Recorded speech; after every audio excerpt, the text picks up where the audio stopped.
तो मेरा नाम है निकांश और आज के इस वीडियो में हम करने वाले हैं IIT Madras BS degree English 01 foundation level का ग्रेडेड असाइनमेंट ऑफ वीक 2। इसमें हम इस वीक वाले असाइनमेंट की कंप्लीट एक्सप्लेनेशन करेंगे with each and every question. तो चलिए स्टार्ट करते हैं। तो फर्स्ट क्वेश्चन हमारे सामने, identify the part of speech of the underline word she was honoured for her courage. तो यहाँ पे करेज क्या आएगा, करेज क्या रिप्रेजेंट कर रहा है ये हमें बताना है, ठीक है।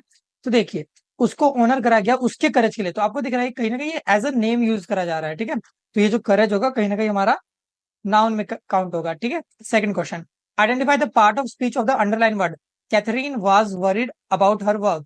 तो हमें यहाँ पे बताना है कि जो वाज है वो क्या रिप्रेजेंट कर रहा है, ठीक है। तो इतना तो ये तो बेसिक हमें पता है कि जो वाज होता है कहीं ना कहीं है वर्ब के अंदर लाई करता है, ठीक है। हेल्पिंग वर्ब भी कह सकते हैं एक तरह से, बट यहाँ पे जो ऑप्शन में हमको वर्ब कहा गया तो हम वर्ब को वो मार्क करेंगे, ठीक है। Select the correct pronoun, the bus came to the halt by dash himself या इटसेल्फ। तो ऑब्वियस सी बात है हिमसेल तो हो नहीं सकती क्योंकि हिमसेल तो लड़कों के लिए यूज करा जाता है, ठीक है, मेल्स के लिए। और क्योंकि बस जो है वो एक मटेरियल है, मतलब एक नॉन लिविंग थिंग है, तो इसलिए हम उसको इट यूज करेंगे, ठीक है, इटसेल्फ।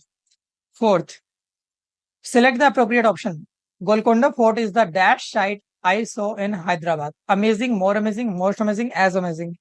तो ये तो पढ़ते ही आपको समझ आ रहा है, अगर आप एक एक ऑप्शन को रख के भी देखेंगे तो आपको पता चल जाएगा कि ये मोस्ट अमेजिंग इसका करेक्ट ऑप्शन बैठेगा, ठीक है। चलिए आगे बढ़ते हैं।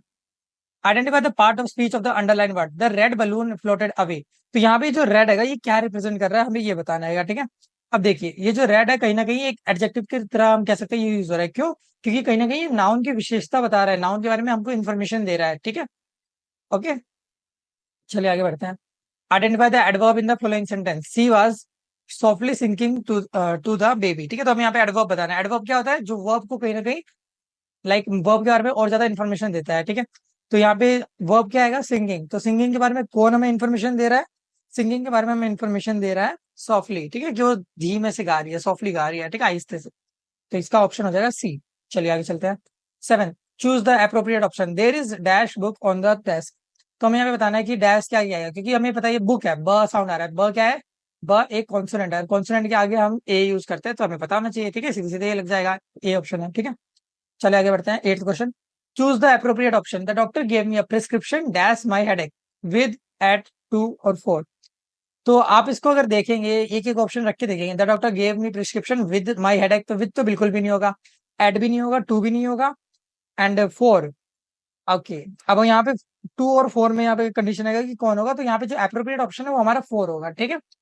टू माई हेडेक जैसा, क्योंकि अप्रोप्रिएट नहीं बनेगा, ठीक है, ऑल्दो ये कहीं ना कहीं ग्रामेटिकली तो ठीक है, बट उसको हम अप्रोप्रिएट नहीं मानेंगे, तो इसलिए हमारा आंसर 4 हो जाएगा। चलिए आगे बढ़ते हैं।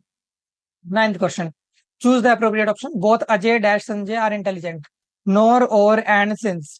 ठीक है, तो यहाँ पे बोथ वर्ड आ गया तो कहीं ना कहीं यहाँ पे एंड का यूज होगा, ये तो कॉमन सेंस है, ठीक है, दोनों ही होंगे यहाँ पे, इंटेलिजेंट है अजय भी एंड संजय भी, तो एंड ऑप्शन है करेक्ट।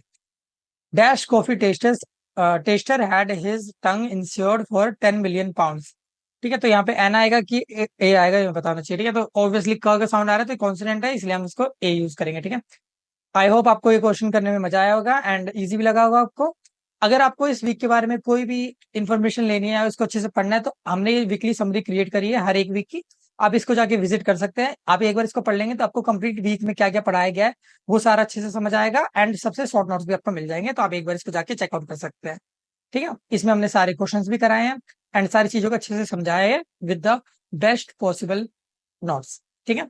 चलिए मिलते हैं हम नेक्स्ट वीडियो में, जब तक के लिए all the best for your future.